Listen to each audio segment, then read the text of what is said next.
जय हिंद दोस्तों। ये हमारा प्राचीन भारत का चैप्टर 7.2 है, यानी कि ये चैप्टर 2 है। ठीक है, बौद्ध धर्म हम लोग इसमें देख रहे हैं। इसमें आपको ये जो चैप्टर है ये अब कंप्लीट हो जाएगा। इसमें आपको हर एक चीज़, पूरा हर चीज़ जितना भी एग्ज़ाम के पॉइंट ऑफ व्यू से इम्पोर्टेंट है सभी को इसमें कवर किया हुआ हूँ। ठीक है, बहुत ज़्यादा अच्छे से आपको समझ में आएगा। 100% गारंटी है कि आप अगर इतने टॉपिक्स में जो जो मैं बताया हूँ उन सबको अगर अच्छे से आप याद कर लेते हैं तो फिर आपको जो भी एग्ज़ाम में कुछ भी पूछेगा ना, वो 99% है गारंटी मेरा कि आपको बहुत अच्छे समझ में आएगा। तो बस आप अच्छे से याद रखिए, समझिए, ये आपकी जिम्मेदारी है। आप कैसे समझ रहे हैं, आप कैसे याद रख रहे हैं। ठीक है, चलिए देखते हैं हम लोग। देखिए, पिछले वीडियो में हम लोग ये सब देख लिए थे, महाविनिष्क्रमण, ये अलार कलाम, ठीक है, ये रुद्रक रामपुत ये देख चुके थे, धर्म चक्र प्रवर्तन ये सारी चीजें देख चुके थे, महापरिनिर्वाण देख चुके थे। ठीक है, बौद्ध धर्म की शिक्षाएं, सिद्धांत ये सारी चीजें देख चुके थे हम लोग। दर्शन वगैरह देख चुके थे, अष्टांगिक मार्ग देख चुके थे।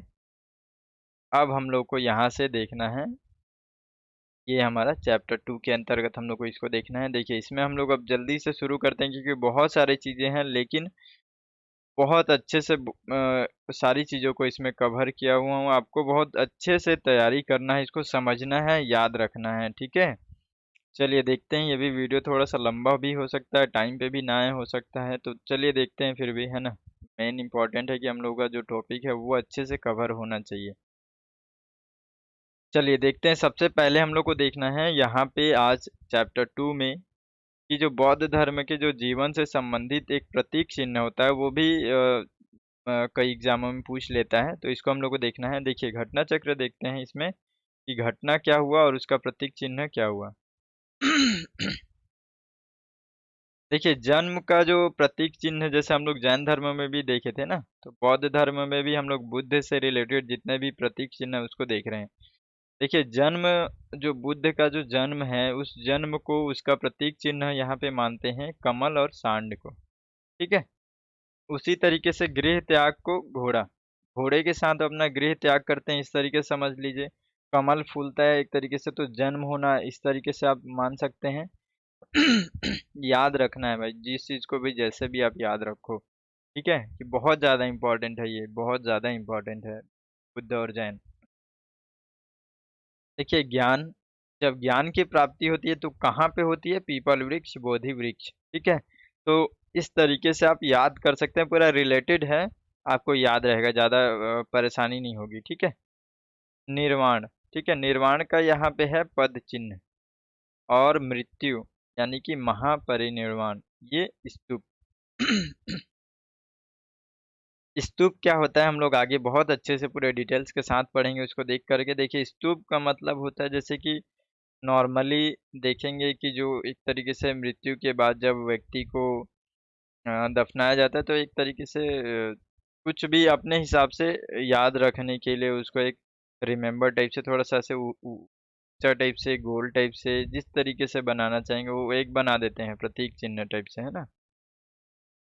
तो यहाँ पे स्तूप उसी को कहा गया है। देखते हैं अब हम लोग स्तूप के बारे में थोड़ा सा देख लेते हैं क्योंकि ये बुद्ध से जुड़ा हुआ चीज है। देखिए, स्तूप का शाब्दिक अर्थ है यहाँ पे किसी वस्तु का ढेर, यानी कि स्तूप का विकास जो संभवतः मिट्टी के ऐसे चबूतरे से हुआ है जिसका निर्माण मृतक की, यहाँ पे ये मृतक की चुनी हुई अस्थियों को रखने के लिए किया जाता है। तो एक तरीके से उसी चीज को है ना, जो मृतक है उनका एक तरीके से जो देखेंगे ना, हड्डी एक ऐसे रहता है कुछ गमला टाइप से, तो उसमें जो रखते हैं उसी चीज को यहाँ पे एक तरीके से ऐसे गोल मकबरा टाइप से कुछ बना करके रखने का यहाँ पे शुरुआत किया गया, तो उसको हम लोग स्तूप कहते हैं। ठीक है, बौद्ध में।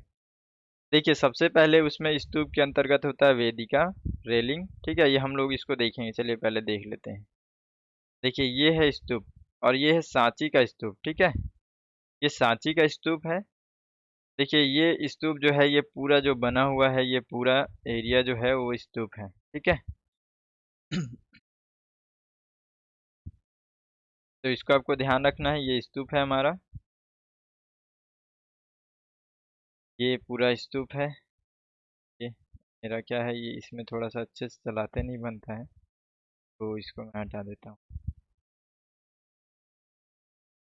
स्तूप है, स्तूप का देखेंगे ये जो शुरुआत है, ये द्वार है, ये पहले घेरा देख लीजिए, ये इसको बोलते हैं दक्षिणा पंथ। ठीक है, ये दक्षिणा पथ कहते हैं। इसी के ऊपर ये जो ऐसे बना हुआ है, ये चिन्ह जो बना हुआ है, देखिए मैं यहाँ पे कुछ का मार्क दिख रहा होगा। थोड़ा सा मैं इसको क्या कर सकता हूँ,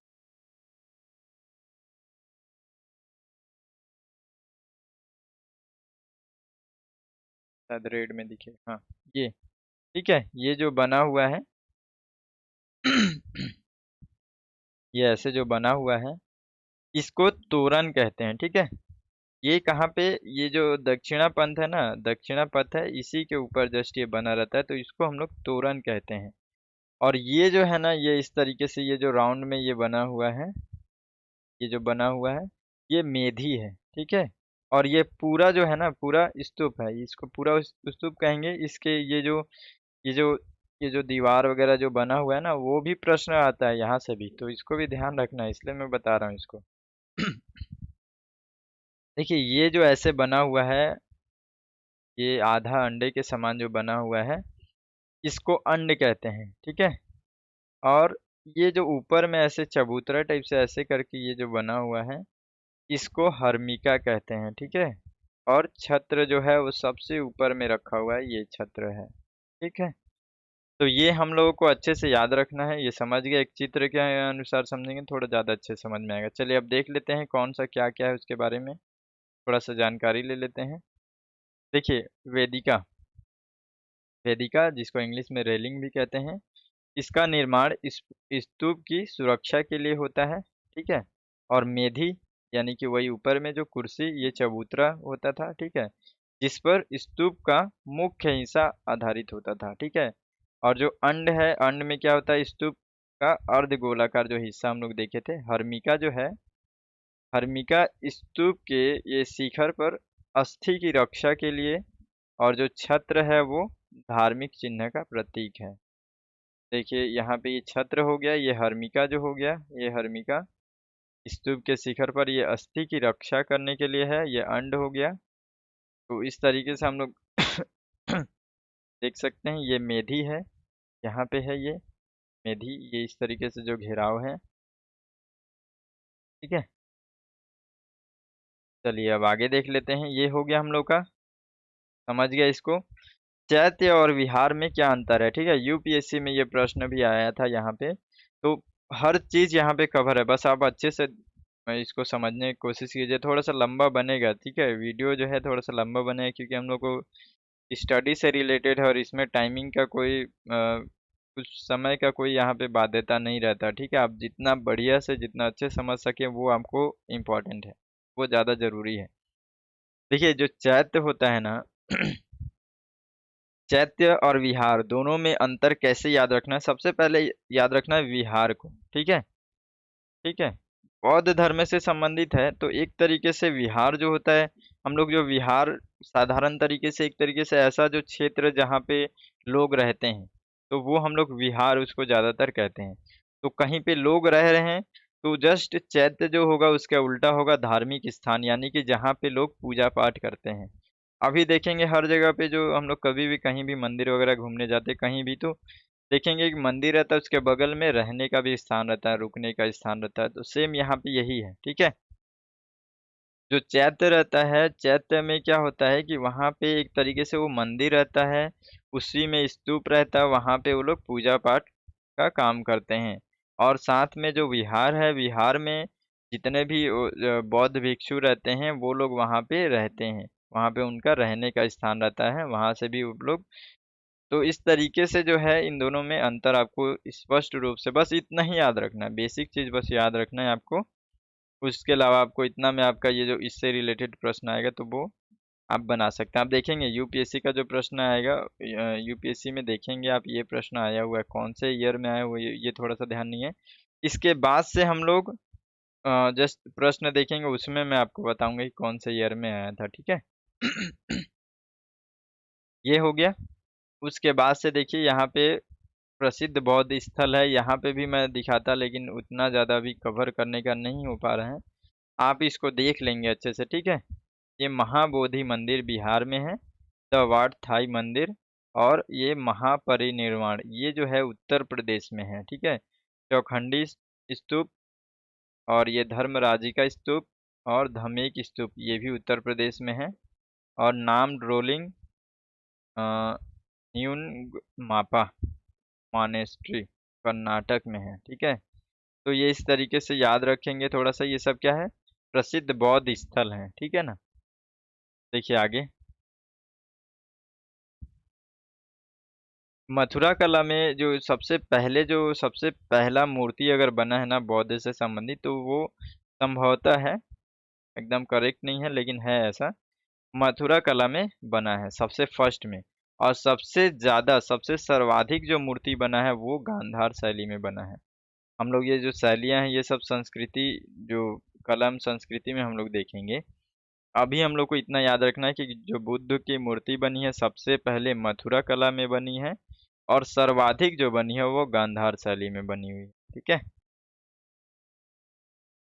देखिए अब हम लोग को याद रखना है संगीतियाँ, यानी कि जब बुद्ध महापरिनिर्वाण प्राप्त कर लेते हैं, यानी कि उनका मृत्यु के बाद से उनका जितना भी ज्ञान है, जो नॉलेज है, जो बता करके गए हैं, उसको एक तरीके से एक जगह पे संकलित करना था, यानी कि एक तरीके समझ लीजिए कि एक तरीके से पुस्तक बनाना था उनका, ठीक है, ताकि ज्ञान उनका एक जगह पे सुरक्षित रहे। उसको सुरक्षित रखने के लिए संगीतियाँ वगैरह ये सब कराई जाती। संगीतियाँ मतलब मैं पहले ही बताया था, जैन धर्म में भी समिति बैठ करके उस पे विचार विमर्श करना और उसमें जो काम है उस काम को करना। तो यहाँ पे क्या होता है कि उसका ज्ञान को एक तरीके से, जो बौद्ध के जो ज्ञान थे उस सभी को एक जगह पे संकलित करने का भी इसमें कार्य करते हैं। तो यहाँ पे हम लोग अब देखते हैं संगीतिया जो है उसको देख लेते हैं। देखिए प्रथम संगीति जो था उसका स्थान है राजगृह में हुआ था, ठीक है। कौन सी गुफा में? तो सप्तपर्णी गुफा में। इस तरीके से प्रश्न आता है कि बौद्ध धर्म से संबंधित प्रथम संगीत कौन से निम्नलिखित स्थान पे हुई थी? तो राजगृह यानी कि ये सप्तपर्णी गुफा में हुआ था। अवधि क्या है? तो अवधि आपको याद रखना 483 ईसा पूर्व में हुआ था। उस समय किसका शासनकाल था? तो शासनकाल था अजातशत्रु का। और अध्यक्ष कौन थे? तो अध्यक्ष थे महाकश्यप। बहुत अच्छे से याद रखना, ये सब बहुत इंपॉर्टेंट है। याद रखना ही मुश्किल होता है। देख रहे हैं हम लोग कितना सारा चीज पढ़े हैं अभी तक, याद रखना ही है। एक चैप्टर को आप दिन भर भी अच्छे से पढ़ लेते ना, बहुत ज्यादा है, ठीक है। इसको ध्यान में रखेंगे। उसके बाद से इस जो संगीतीय हुआ, जो प्रथम संगीति हुई यहाँ पे होता है, उसमें क्या हुआ? देखिए बौद्ध के यहाँ पे उपदेशों को सुत्त पिटक और विनय पिटक में अलग अलग संकलित किया गया। तो इसमें क्या कार्य हुआ? प्रथम समिति जो बैठा उसमें क्या हुआ कि हम लोग इसके बारे में पढ़ेंगे, सुत्त पिटक विनय पिटक ये क्या क्या है। इसका संकलन हुआ प्रथम समिट में, समिट समझ लो, इसमें याद रखना है आपको, ठीक है। सुत्त पिटक और विनय पिटक का संकलन हुआ, ये आपको अच्छे से याद रखना है, ठीक है। तो ये प्रथम याद हो गया। देखिए दूसरा देखते हैं। दूसरा समिट जो हुआ उसमें ये स्थान जो था वैशाली था, वैशाली में हुआ था। और अवधि क्या है? 383 ईसा पूर्व। और शासनकाल किसका था? कालाशोक का। अध्यक्ष कौन थे? साबक मीर, जिसको हम लोग सुबु कामी भी कहते हैं, ठीक है। कार्य यहाँ पे क्या हुआ? इसमें थोड़ा सा क्या हुआ कि मतभेद हो गया। मतभेद के कारण से बौद्ध संघ जो है ना, यहाँ पे स्थविर और महासंघक में विभाजित हो गया। ये ध्यान नहीं रखेंगे तो भी चलेगा, लेकिन आपको याद रखना द्वितीय जो है, जो द्वितीय समिट या संगीतियाँ जो हुई वो वैशाली में हुई थी, कालाशोक का शासनकाल था। तीसरा समिट जो हुआ, तीसरा जो हुआ वो पाटलिपुत्र में हुआ, 250 ईसा पूर्व में हुआ। अशोक का काल था, ये याद रखेंगे। अशोक से संबंधित कोई भी चीजें आपको बहुत अच्छे से याद रखना है। और इसके जो अध्यक्ष थे मोगलीपुत्तिस, ठीक है, इनको याद रखना है। यहाँ पे क्या हुआ था? अभिधम्म पिटक, ये तीसरा पिटक है, ठीक है, का संकलन हुआ था। तो ये आपको याद रखना है। देखिए यहाँ पे 3 पिटक है ना, सुत्त पिटक, विनय पिटक, अभिधम्म पिटक। अच्छे से पढ़ेंगे हम लोग आगे। अभी आपको यहाँ पे याद रखना है कि बौद्ध धर्म में अशोक के समय, अशोक के काल में, ठीक है, पाटलिपुत्र में बौद्ध की तीसरी समिट हुई थी, ठीक है, या संगीतियाँ हुई थी, जिसमें कि मोगली पुत्तिस के द्वारा अध्यक्षता किया गया था और इसमें अभिधम्म पिटक का संकलन किया गया था। चौथा जो होता है, चौथा संगीतियाँ आपको याद रखना है, ये कुंडलवन कश्मीर में हुआ था, ठीक है, लगभग प्रथम ईसा शताब्दी, ये प्रथम शताब्दी में मान लो, प्रथम शताब्दी के आसपास हुआ होगा। यहाँ पे जो शासन काल था यहाँ पे कनिष्क का था, और जो अध्यक्ष थे वसुमित्र थे, ठीक है। यहाँ पे क्या हुआ, बौद्ध धर्म का हीनयान और महायान संप्रदाय में विभाजित हो गया। हीनयान महायान बौद्ध धर्म से संबंधित है, ठीक है, बौद्ध धर्म के अलग अलग संप्रदाय हैं, ये हम लोग आगे पढ़ेंगे, इसके बारे में भी बहुत इंपॉर्टेंट है, अच्छे से याद रखना है, ठीक है। ये समितियाँ वगैरह है, सबको अच्छे से आप नोट्स बना सकते हो, आपको हर चीज़ कंप्लीट मिलेगा, पता है, आपको कहीं इधर उधर ढूंढने का जरूरत नहीं पड़ेगा, हर चीज़ आपको इस वीडियो में मिल जाएगा, बस आप थोड़ा सा धैर्य रखो और धीरे धीरे करके आगे बढ़ते जाओ, ठीक है। चलिए देख लेते हैं अब आगे। देखिए यहाँ पे अब हम लोग देखेंगे हीनयान और महायान में अंतर। हम लोग अभी देखे ना, हीनयान महायान ये क्या है, संप्रदाय है। तो ये क्या होता है कि ये जो चौथा यहाँ पे देखे हम लोग अभी, ये चौथा समिट जब होता है कुंडलवन कश्मीर में, कनिष्क के शासन काल में वसुमित्र अध्यक्ष रहते हैं, उस समय क्या होता है, बौद्ध धर्म का यहाँ पे दो संप्रदाय बन जाते हैं। तो जो दो संप्रदाय बनते हैं वो संप्रदाय में क्या अंतर है, ठीक है, हीनयान और महायान के कॉन्सेप्ट में क्या अंतर है, एक जो है हीनयान को फॉलो कर रहे हैं, एक जो है महायान को फॉलो कर रहे हैं। तो इन दोनों में क्या है, जैसे कि हम लोग अ, ये जैन धर्म में देखे थे ना, उसी तरीके से यहाँ पे भी है, यहाँ पे भी क्या होता है, संप्रदाय अलग अलग हो जाता है। तो यहाँ पे जो है हीनयान और महायान में अंतर हम लोग को यहाँ पे देखना है, ठीक है। तो देखिए सबसे पहले जो है हीनयान के यहाँ पे प्रमुख संप्रदाय हैं, इसके अंतर्गत हीनयान के भी अंतर्गत संप्रदाय हैं, इसको भी याद रखना है, वैभाषिक और सौत्रांत्रिक, ये जो है हीनयान के प्रमुख संप्रदाय हैं। और महायान संप्रदाय का भी, ये भी दो भागों में है, एक है शून्यवाद, शून्यवाद को ही माध्यमिका कहते हैं, या फिर और दूसरा है विज्ञानवाद, विज्ञानवाद को योगाचार भी कहते हैं। तो ये महायान का संप्रदाय है, ठीक है। पहले बौद्ध धर्म का संप्रदाय चेंज हुआ, हीनयान महायान, महायान फिर हीनयान के अंतर्गत दो संप्रदाय बने, महायान के अंतर्गत दो संप्रदाय बने। अब देखिए हीनयान जो है, हीनयान में बुद्ध को महापुरुष के रूप में माना जाता है। यहाँ पे यही है इनका, देखिए मतभेद या कोई चीज़ अलग होना कब होता है, जब उनके मानसिक स्थिति, मानसिक सोच अलग अलग हो जाती है, तभी ऐसा होता है। तो हीनयान के लोग क्या सोचने लगे कि हीनयान के लोग सोचने लगे कि जो बुद्ध हैं वो एक महापुरुष है, ठीक है। और वहीं पे जो ये जो महायान है, महायान में जो बुद्ध को ये लोग देवता के रूप में देखने लगे।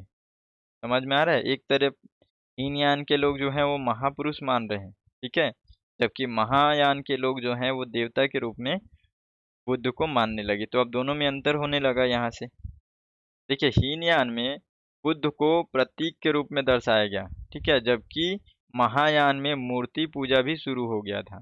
तो दोनों में और डिफरेंस दिख रहा है, आपको अच्छे से याद रखना है। महायान में क्या होता है, महायान सबसे पहला तो देवता, बुद्ध को देवता के रूप में मानते हैं, मूर्ति पूजा शुरू कर देते हैं, जबकि वही हीनयान में महापुरुष मानते हैं, प्रतीक, एक तरीके से बुद्ध को प्रतीक के रूप में वो लोग मानते हैं, ठीक है, उसको दर्शाने का प्रयास करते हैं, जबकि महायान के लोग सीधा मूर्ति ही बना देते हैं।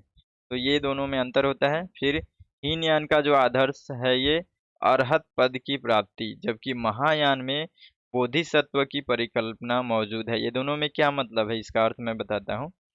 जो हीनयान का अर्थ है, यहाँ पे हीनयान का जो लोग का अपना आदर्श वाक्य बनाए, यहाँ पे अरहत पद की प्राप्ति, ठीक है, अरहत पद की प्राप्ति, यानी कि जो हीनयान के जो लोग हैं उनका आदर्श है ये।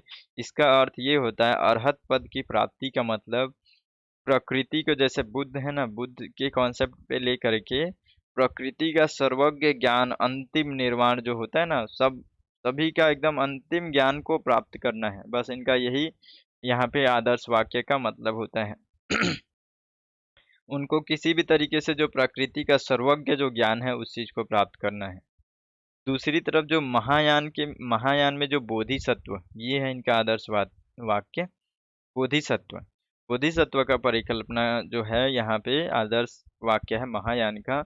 उनका कॉन्सेप्ट ये है कि वो लोग कहते हैं कि ब्रह्मांड का, पूरे प्रकृति का ज्ञान भले ही थोड़ा सा कम रहेगा, लेकिन जो भी व्यक्ति रहेंगे उसके मार्ग को हम लोग खोलेंगे, इनका ये कॉन्सेप्ट है। यानी कि हम लोग हर किसी को साथ में ले करके जाएंगे और उसको भी एक तरीके से निर्वाण या ज्ञान की प्राप्ति कराएंगे। इस तरीके से वो लोग भले ही अपना थोड़ा सा लेट हो जाए, इस तरीके से चलते हैं। दोनों में ये अंतर है, बोधिसत्व और ये। देखते हैं हम लोग बोधिसत्व का क्या है, थोड़ा सा ये इसमें रहता है, ये कॉन्सेप्ट हम लोग को याद रखना है, इससे प्रश्न बनता है। देखिए महायान का आदर्श जो है बोधिसत्व, बोधिसत्व का है करुणामय माने गए हैं। जो बोधिसत्व है करुणामय माने गए हैं, जो समस्त प्राणियों को प्रबोध का मार्ग में चलने के लिए सहायता के लिए ये सहायता करते हैं। स्वयं की निर्वाण की प्राप्ति को विलंब करते हैं, यानी कि क्या है, थोड़ा सा अपने में भले हम लोग निर्वाण प्राप्त नहीं कर पाए, थोड़ा धीरे कर लेंगे, लेकिन जो बाकी जो लोग हैं, ठीक है, जो समस्त जो पूरा पृथ्वी के लोग हैं, प्रकृति, उन सभी को मिलना चाहिए इस तरीके से, एक तरीके से उनका सहायता होना चाहिए। ये इनका कॉन्सेप्ट है ना। ये मानव पशु किसी भी रूप में हो सकते हैं। तो ये इनका बोधिसत्व के बारे में समझ गए। देखिए हर चीज इसमें कवर है ना, हर चीज कवर है, बस आपको धैर्य रखना है और अच्छे से आपका नोट्स बना सकते हो यहाँ से। एक वज्रयान संप्रदाय भी आया, तो इसको भी ध्यान रखना है। वज्रयान संप्रदाय भी आया, कब आया ये 7वीं 8वीं शताब्दी के आसपास में। ये एक और संप्रदाय आ गया बौद्ध धर्म के अंतर्गत ही। तो बौद्ध धर्म के नियमों में यहाँ पे परिवर्तन आता है। परिवर्तन के स्वरूप यहाँ पे क्या होता है, वज्रयान संप्रदाय का उदय होता है। एक और संप्रदाय, ठीक है, हीनयान महायान से काम नहीं चला, अब वज्रयान भी आया। वज्रयान का भी यानी कि क्या हुआ, हीनयान महायान से भी एक और अलग कॉन्सेप्ट आ गया, तो वो हो गया वज्रयान। तो वज्रयान में हम लोग को देखना है अब वज्रयान का क्या है मतलब। ये जो संप्रदाय है ना, इसमें क्या है कि ये बुद्ध को अलौकिक शक्तियों वाला पुरुष मानते हैं। अब इनका और ज्यादा जो बुद्ध हैं, बुद्ध को और ये अलौकिक तरीके से इनको शक्ति है उनके पास, इस तरीके से कॉन्सेप्ट को आगे ये लोग और ज्यादा अपना सोच को बढ़ाते हैं। तो यहाँ पे आपको ये याद रखना है, वज्र संप्रदाय के लोग जो हैं बुद्ध को अलौकिक शक्तियों का महापुरुष मानते हैं ये लोग एक तरीके से, ठीक है। साथ ही साथ ये लोग तंत्र मंत्र पर भी बल देते हैं। तो यहाँ पे एकदम कॉन्सेप्ट ही चेंज हो गया, हीनयान महायान से ये लोग पूरा दूसरा ही दुनिया में चले गए हैं। तो यहाँ पे क्या है, मंत्र, तंत्र मंत्र, यहाँ पे इनका कहानी शुरू होता है और बुद्ध को देवी तारा से जोड़ दिया जाता है। तो ये याद रखेंगे, ये 3 चीजें याद रखेंगे। अलौकिक शक्तियों वाला पुरुष मानते हैं वज्रयान संप्रदाय के लोग, तंत्र मंत्र पर बल देते हैं, बुद्ध को देवी तारा से जोड़ा गया है। ये प्रश्न आपको दिख जाएगा कहीं ना कहीं कि निम्नलिखित में से कौन से धर्म में, सॉरी, कौन से संप्रदाय में बुद्ध को देवी तारा के रूप में जोड़ा गया है, इस तरीके से। तो आपको ये याद रखना, ये जो संप्रदाय है वज्र संप्रदाय है, जो कि बुद्ध को देवी तारा से जोड़ता है। अब यहाँ पे देखेंगे बुद्ध का जो साहित्य है वो कौन सा साहित्य है। जो ये सुत्त पिटक, विनय पिटक, अभिधम्म पिटक, ये इसी को हम लोग यहाँ पे अब देखेंगे, इसके बारे में थोड़ा सा डिटेल्स में, ठीक है। तो ये कब होता है, महात्मा बुद्ध के महापरिनिर्वाण के उपरांत आयोजित विभिन्न बौद्ध संगीतियों में संकलित किए गए हैं। और ये कौन कौन से हैं, ये सर्वाधिक, इसमें देखिए जो जो ये जो त्रिपिटक है ना, त्रिपिटक यहाँ पे सर्वाधिक प्राचीन ग्रंथ भी एक तरीके से माना जाता है, ठीक है। त्रिपिटक में क्या क्या रहेंगे, सबसे पहले ये सुत्त पिटक, विनय पिटक, अभिधम्म पिटक। अब हम लोग थोड़ा सा डिटेल्स में देखते हैं। तो सबसे पहला साहित्य देखते हैं हम लोग सुत्त पिटक। तो सुत्त पिटक है, सुत्त पिटक का शाब्दिक अर्थ होता है धर्मोपदेश, यानी कि धर्म का उपदेश इसमें लिखा लिखा गया है। सुत्त पिटक, ये जो त्रिपिटक है ना, पिटक का मतलब एक तरीके से हम लोग अपने भाषा में समझ सकते हैं, एक तरीके से पुस्तक जिसमें पूरा ज्ञान भरा हुआ है, ठीक है, अलग अलग कॉन्सेप्ट के ऊपर। सबसे पहला जो सुत्त पिटक है, सुत्त पिटक में धर्म के बारे में उपदेश दिया गया है, ठीक है, तो ये याद रखना है। देखिए यहाँ पे सुत्त पिटक में बौद्ध धर्म के सिद्धांतों का उल्लेख किया गया है, ठीक है। जो सुत्त पिटक है उसमें बौद्ध धर्म के जो सिद्धांत जो बताए गए हैं, जो बुद्ध ने जो सिद्धांत बताया था, जीवन को मध्यम मार्ग को लेकर के दुख दुख से बाहर निकलने का जो मार्ग बताया, वो सभी चीजों का यहाँ पे उल्लेख किया गया। और इसका जो इसको संकलित करने वाले कौन है, इसके रचनाकार कौन है, आनंद, ठीक है, ये उनके प्रिय शिष्य थे। तो सुत्त पिटक की जो रचना है वो आनंद के द्वारा की गई। तीन चीजें आपको बहुत अच्छे से याद रखना है सुत्त पिटक में, बल्कि दो चीजें याद रख सकते हैं। एक तो जो है सुत्त पिटक जो है वो बौद्ध के सिद्धांत वगैरह का उल्लेख उसमें किया गया है, दूसरा है आनंद के द्वारा इसकी रचना की गई। बस दो चीजें आप याद रखना सुत्त पिटक में। देखिए अगला देखते हैं यहाँ पे विनय पिटक। विनय पिटक में क्या है, विनय पिटक में बौद्ध मठों में रहने वाले जो भिक्षुणी है ना, इनका अनुशासन संबंधी नियम इसमें बनाए गए हैं। तो ये एक चीज विनय पिटक में अब याद रखना है कि उसमें क्या है कि जितने भी भिक्षु रहते हैं, यानी कि एक तरीके से बौद्ध धर्म के उपासक, उनके लिए अनुशासन संबंधी नियम बनाया गया है कि उनको किस तरीके से जो है बौद्ध धर्म का पालन करना, या फिर एक तरीके से जो मध्यम मार्ग का पालन किस तरीके से करना, निर्वाण प्राप्ति के लिए कौन कौन सा अनुशासन वगैरह जरूरी, ये सब चीजें हैं इसमें, ठीक है।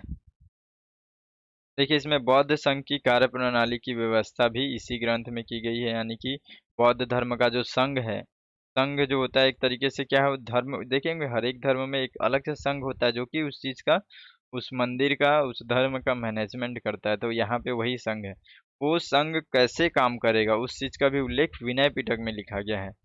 और इसकी रचना उपाली के द्वारा किया गया है, तो ये भी याद रखेंगे, उपाली के द्वारा रचना किया गया है। और इसमें कार्य प्रणाली जो है किस तरीके से काम करना, अनुशासन संबंधी नियम बताए गए हैं विनय पिटक में, अच्छे से याद रखेंगे इसको।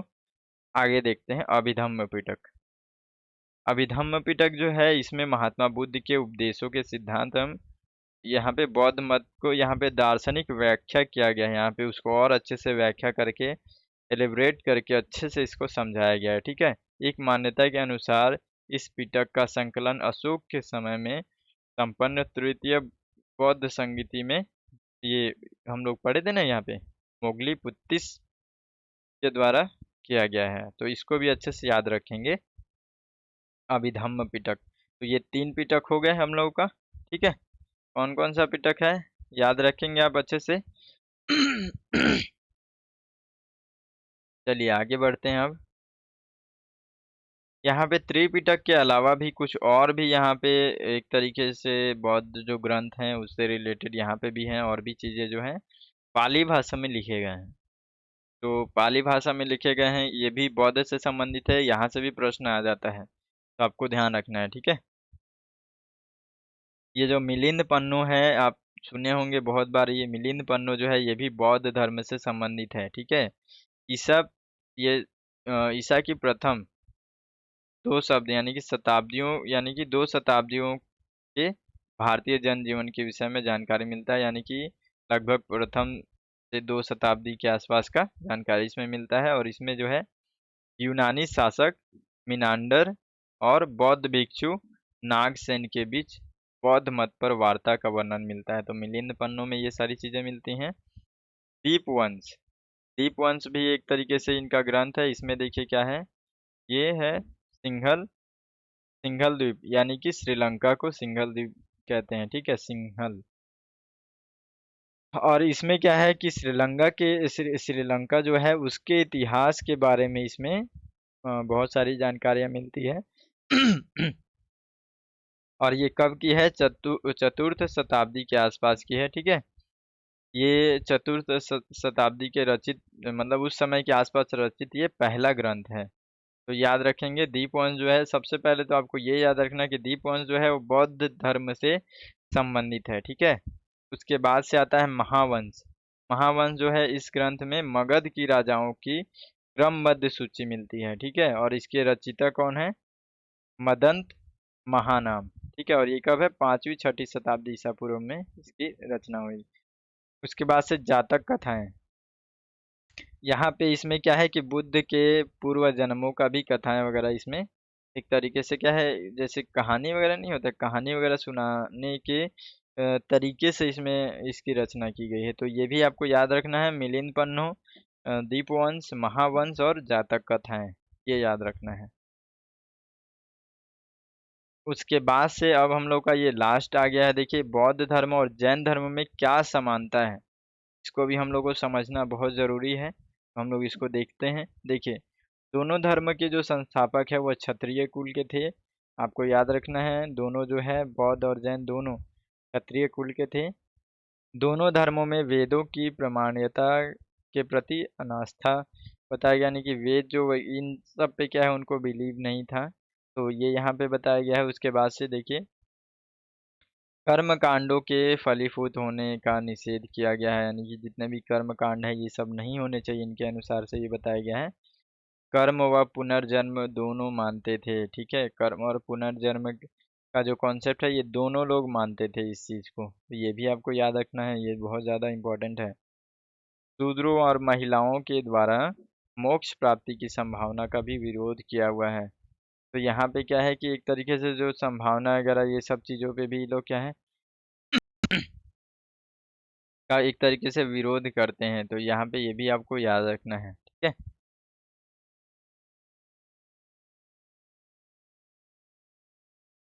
अब देखिए यहाँ पे बौद्ध धर्म और जैन धर्म में असमानताएं क्या क्या थी। तो बौद्ध धर्म जो है बौद्ध निर्वाण इसी जीवन में संभव मानते हैं। जो बौद्ध हैं इनमें ये कॉन्सेप्ट है कि जो है निर्वाण, यानी कि एक तरीके से जो परम एक तरीके से क्या बोलना चाहिए उसको, निर्वाण मतलब एक तरीके से जो व्यक्ति का जीवन का अंतिम सफल हो जाना, इस तरीके से जो कहते हैं ना, वो यहाँ पे बताया गया है कि जो बौद्ध हैं बौद्ध ये मानते हैं कि निर्वाण इसी जीवन में संभव है, जबकि जो जैन है वो बोलते हैं कि शरीर से मुक्ति के बाद संभव हो पाएगा। तो इन दोनों में ये असमानता है, ये दोनों अंतर है इन दोनों में। उसके बाद से बौद्ध बौद्ध मत यहाँ पे है कि मुक्ति मुक्ति के लिए यहाँ पे मध्यम मार्ग का उपदेश देते हैं, जबकि जैन धर्म कठोर साधना पर बल देते हैं। मध्यम मार्ग यानी कि सभी कष्टों से दूर होना, ये अपने सारी चीज़ों को जो एक तरीके से आप मध्यम मार्ग जो हम लोग देखें अष्टांगिक मार्ग, यानी कुल मिला करके अपने जीवन से छुटकारा पाने का जो एक मार्ग है, उन दोनों के मार्ग में अलग अलग मार्ग इन्होंने बताया हुआ है कि कैसे मिल सकता है। तो जो बौद्ध हैं बौद्ध ये बोलते हैं कि हर चीज में मध्यम मार्ग रखना है, जबकि जैन जो हैं जैन बोलते हैं कि कठोर साधना करना पड़ेगा हर चीज के लिए, तभी जा करके आपको मध्यम मार्ग मिलेगा, यानी कि आपको मुक्ति मिलेगी। बौद्ध धर्म ने यहाँ पे जाति प्रथा की कठोर निंदा की है, जबकि महावीर ने ऐसा नहीं किया है। महावीर का ऐसा जानकारी नहीं मिलता है उतना, ठीक है। महावीर ने यहाँ पे बुद्ध की अपेक्षा अहिंसा और अपरिग्रह पर अधिक बल दिया है। महावीर का जो मेन कॉन्सेप्ट था वही है अहिंसा और अपरिग्रह, ये सब चीज़ों पे इनका ज़्यादा था। तो ये हम लोग का जो चैप्टर है ये पूरी तरीके से कंप्लीट हो गया है। मैं पूरे यकीन से कह सकता हूँ कि आप जितना जो जो मैं टॉपिक आपको बताया हूँ उसको आप अच्छे से अगर याद रख लेंगे ना, तो आपको कोई भी एग्ज़ाम आप दे रहे हैं, अभी कोई भी तैयारी कर रहे हैं, आपको इस चीज़ से बाहर प्रश्न नहीं आएगा। आप ज़रूर प्रश्न हल करके आएंगे, ठीक है। तो अगर आपको ये मेहनत अच्छा लगा लगा होगा तो चैनल को सब्सक्राइब कर सकते हैं, लाइक कर सकते हैं, कमेंट करके भी बता सकते हैं, ठीक है। तो मिलेंगे फिर अगले वीडियो में दूसरे चैप्टर के साथ। तब तक के लिए जय हिंद।